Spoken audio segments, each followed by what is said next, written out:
안녕하세요. 나그네계 교우 여러분. 오늘도 이제 맥체인을 읽어하는데 맥체인 성경 길어요. 그래서 이사야 성경이 매우 깁니다. 그래서 이사야서를 계속해서 읽어가는 시간이 되겠습니다. 그래도 어느덧 절반 가까이 가고 있습니다. 32장, 전체 66장 가운데 32장이니까 어느덧 맥체인 이사야서의 절반 가까이 오고 있죠. 오늘 살피는 32장은 참 놀라운 예언을 담고 있습니다. 여러분이 이제 32장을 읽을 때가 주일 아니겠어요? 주일, 그 복된 주일에 우리 주 예수 그리스도께서 우리를 다스리시는 복된 그 영광의 나라, 그 나라의 그 행복을 이사야가 이미 예언하고 있는 말씀 속에 그려지고 있습니다. 그것을 우리가 한번 32장을 통해 살피고요. 또한 32장의 후반부에 가게 되면 그 남유다가 하나님의 경계의 말씀을 테마에 들어서 결국은 징계의 매를 맞고 나서 회복되는 일의 과정을 겪어갑니다. 그래서 그런 유다의 모습을 마치 어려움이 눈앞에 있으나 게으르고 거기에 대처하지 않는 안일한 여인의 어리석음, 그런 것들을 이제 표하는 그런 내용으로 이어집니다. 물론 그 끝에는 하나님께서 불쌍히 여기셔서 유다를 회복시키는 내용이 담겨져 있죠. 자, 1절부터 한번 보겠습니다. 보라, 장차 한 왕이 공의로 통치할 것이요 방백들이 정의로 다스릴 것이며, 왕은 공의로 통치하면 그 왕 밑에 있는 방백들도 당연히 정의로 다스리는 일이 벌어지게 됩니다. 이것은 공의가 굳고 또 가난한 자와 고아를 또 과부를 없이 여기며 있는 자가 또 그들을 착취한다라는 하나님의 한탄하시는 그 죄악상에 비춰보면 완전히 다른 모습을 볼 수가 있는 것이죠. 여기서 한 왕이 공의로 다스릴 것이라는 그 왕은 누굴 가리킬까? 역사적으로 보게 되면 히스기야 왕일 것이라고 생각을 합니다. 그가 이제 종교개혁을 일으키고 우상을 다 내어 쫓고 하나님의 율법에 따른 선한 왕적 통치를 시행하니까 말이죠. 그러나 이제 히스기야는 완성된 나라의 왕일 수가 없죠. 궁극적으로는 우리 주 예수 그리스도께서 이루실 영광의 나라를 보여준다고 볼 수 있습니다. 예수님을 가리켜서 공의 왕이다 이렇게 얘기하니까 완전한 의의 왕은 누구겠어요? 우리 주 예수 그리스도 뿐이죠. 자, 그 나라가 임할 것을 미리 내다보고 역사적으로는 히스기야지만 그러나 그가 이루지 못할 의의 온전한 왕은 그 뒤에 오신 메시아를 통해서 이룰 것을 바라보는 데까지 이끌어가는 예언이라 할 것입니다. 2절에 가면 또 그 사람은 히스기야를 가리킵니다. 또는 의의 왕을 가리킵니다. 광풍을 피하는 곳, 폭우를 가리는 곳 같을 것이며, 마른 땅에 냇물 같을 것이며, 곤비한 땅에 큰 바위 그늘 같으리니 그랬습니다. 사랑하는 여러분, 사실 그 사람은 히스기야가 광풍을 피할 만할까요? 폭우를 가리는 곳 같을까요? 이 구국주의 표현들의 완성은 결국 영원한 메시아인 그리스도를 바라볼 수밖에 없겠죠. 광풍과 폭우는 다 침략과 전쟁과 이런 것으로부터 당하는 환난을 말하는 것이고, 마른 땅인 냇물 같고 다 말라진 심령의 샘물, 생수가 흐르는 냇물과 같고, 곤비한 땅에 큰 마르고 척박하여 해가 내리쬐는 그런 공고한 땅에서 큰 바위그늘처럼 되어지면 살 수가 있는 거 아니겠습니까? 결국 생명이 이어질 수 없는 비참한 곳에서 생명을 주시는 그런 은혜를 나타내고 있다 볼 것입니다. 3절, 보는 자의 눈이 감기지 아니할 것이요 듣는 자가 귀를 기울일 것이며, 보는 자가 눈을 감지 않는 것은 진리의 빛을 보는 사람이 진리를 떠나지 않는 뜻이죠. 듣는 자가 귀를 기울일 것인 것은 진리의 말씀을 더욱더 경건히 듣는 것입니다. 하나님께서 사도 바울을 통해 말씀하시기를 말세가 되면 사람이 자기 귀에 듣기 좋은 것만 듣는다고 했습니다. 진리의 말씀에 귀를 기울이지 않는 것이죠. 비교해 보게 되면 오늘 이 3절에 나와 있는 듣는 자가 귀를 기울인다, 보는 자의 눈이 감기지 않는다, 봐도 보지 못할 것이요, 이런 말씀과 비교해 볼 때 얼마나 진리가 충만한 복된 나라인가를 알 수가 있습니다. 4절, 조급한 자의 마음이 지식을 깨닫고 어눌한 자의 혀가 민첩하여 말을 분명할 것이라. 조급한 자는 경솔한 자를 의미하죠. 하나님의 경고와 심판을 대충 듣는 겁니다. 경솔하여 그것을 가볍게 여기는 어리석은 자, 어눌한 자는 진리의 말씀을 알아도 진리의 말씀을 풀어낼 만한 이해력이 없는 겁니다. 그런 자와 달리 말씀을 들으면 깨닫고 경청해 듣고 그것을 또 잘 풀어내는 그런 사람들을 가리켜 말한다 할 것입니다. 이제 5절부터 6절까지는 두 대조가 이루어져요. 어리석은 자는 어떠한 자며 존귀한 자는 어떤 자인가. 이 자들이 서로 구분되어진 내용이 나옵니다. 어리석은 자와 존귀한 자가 서로 구분된다는 것은 사실 축복입니다. 왜냐하면 혼란과 타락해버리면 어리석은 자가 존귀한 자 위치에 올라가고 그들이 리더십을 갖는 거죠. 그러니까 전체 사회가 다시 하나님의 말씀에서 어긋나는 그런 일들을 겪게 되는 겁니다. 그에 비해서 축복의 때에는 어리석은 자와 존귀한 자가 구분되어진다. 이렇게 표현된 겁니다. 예컨대 5절부터 볼까요? 어리석은 자를 다시 존귀하다 부르지 아니하겠고 우둔한 자를 다시 존귀한 자라 말하지 아니하리니. 뒤틀려진 질서가 정상적으로 회복된 것을 의미합니다.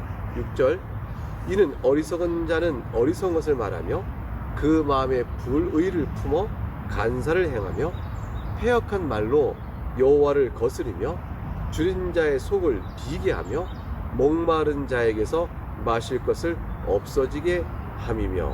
어리석은 자가 어떤가 보세요. 어떤 어려움을 주는가. 진리에 어긋나는 어리석음을 말합니다. 하나님이 안 계시다고 말합니다. 마음에 불을 품립니다. 정의 하나님 뜻을 거슬립니다. 간사와 패역한 말로 하나님 불순종합니다. 그래서 줄인 자의 속을 비게 하니 줄인 자에게 더 먹을 것을 주라 하나님 뜻인데 줄인 자의 속을 비게 해버립니다. 목마른 자에게 마시는 물을 주라 했는데 목마른 자에게 마실 것을 없어지게 해버립니다. 얼마나 악해요. 예수님께서 내가 줄였을 때 너희가 나에게 먹을 것을 주었고 내가 목마를 때 너희가 마실 것을 주었다 하는 말씀은 바로 어리석은 자가 아니요 주의 뜻 가운데 있는 자임을 말해주는 것이죠. 이건 도덕적 행위의 선함을 말하는 것이 아니고 그것을 넘어서서 하나님의 말씀에 따라 순종하는 자의 복된 영적 상태를 그대로 반영하는 말씀이라 볼 수가 있습니다. 7절 악한 자는 그 그릇이 악하여 악한 계획을 세워 거짓말로 가련한 자를 멸하며 가난한 자가 말을 바르게 할지라도 그리합니다. 바른 말을 하는 가난한 자를 멸시해버립니다. 가련한 자를 더 멸시해버립니다. 그게 악한 자입니다. 이처럼 악하고 어리석은 자가 교회의 지도자가 되거나 사회의 지도자가 되면 어떻게 될까요? 진리가 가려질 것이요 도리어 악이 옳다는 일이 벌어지게 될 것입니다. 하나님께서 사람의 악을 말하며 하나님이 마음에 말한 모든 계명의 뜻들이 다 그걸 범하는 죄들이 죄인 줄 알면서도 스스로 그걸 행할 뿐만 아니라 그것을 행하는 자를 오히려 옳다 한다. 악한 자의 모습에 대해서 이렇게 주님이 말씀하신 내용이 나오죠. 8절 존귀한 자는 존귀한 일을 기획하니 그는 항상 존귀한 일이 서리라. 대조가 딱 뚜렷해 되어집니다. 존귀한 자는 존귀한 일을 기획하니 그는 항상 존귀한 일에 서리라. 하나님을 경외하고 바른 진로 나가는 일에는 저들의 계획과 또 인도함이 있다라는 사실을 말해줍니다.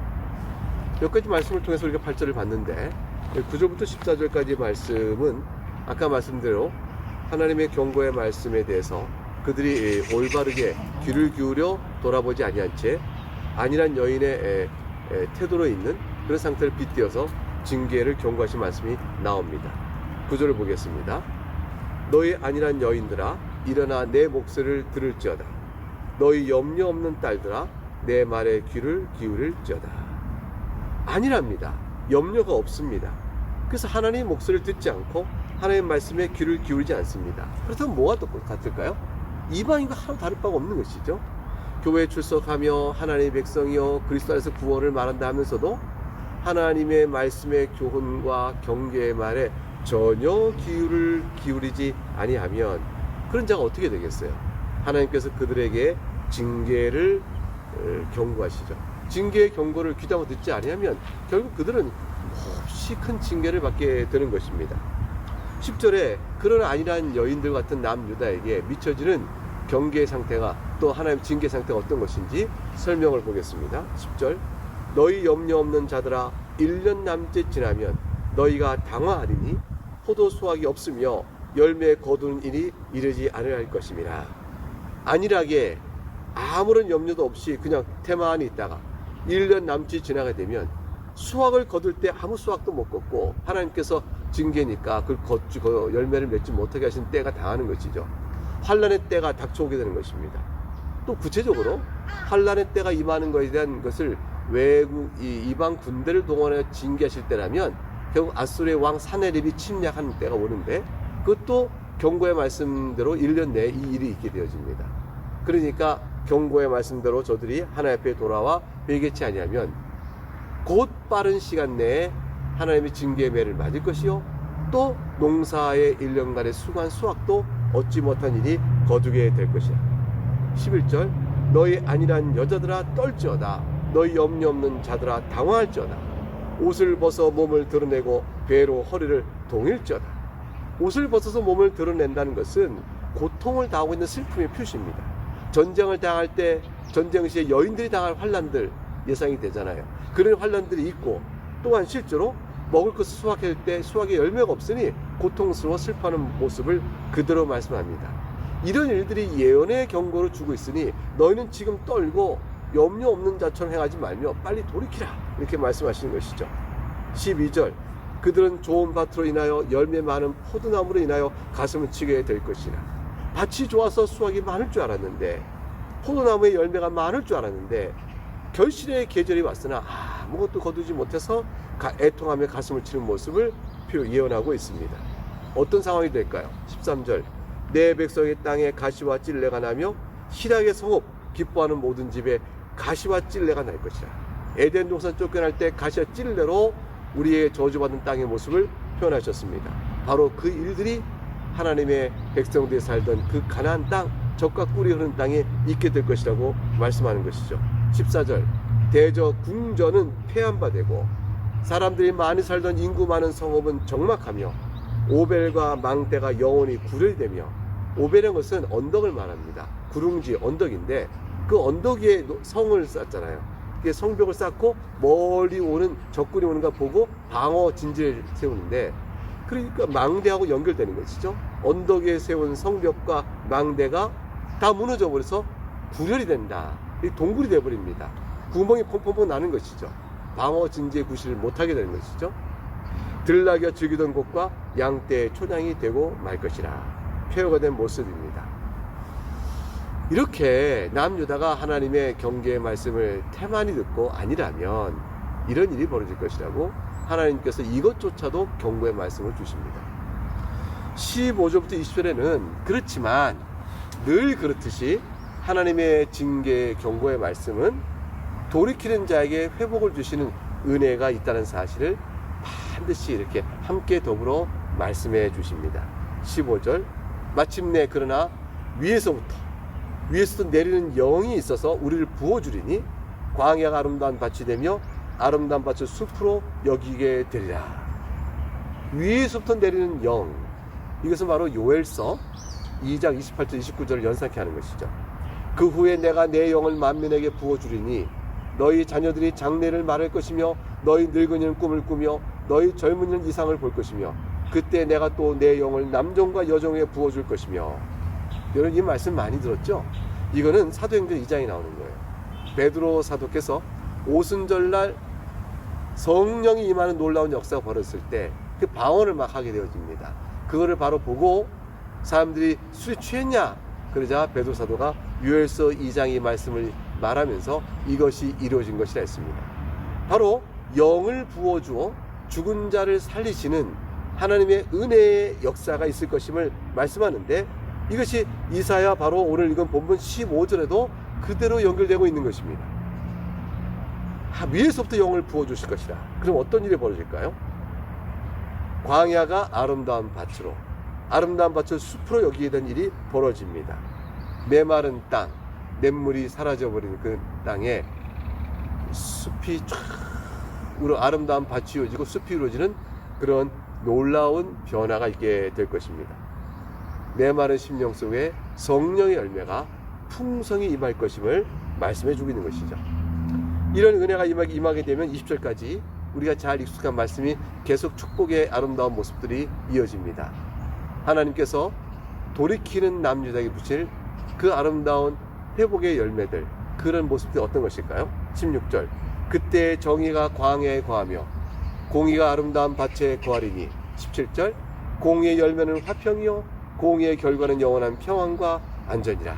18절, 내 백성이 화평한 집과 안전한 거처와 조용히 쉬는 곳에 있으려니와.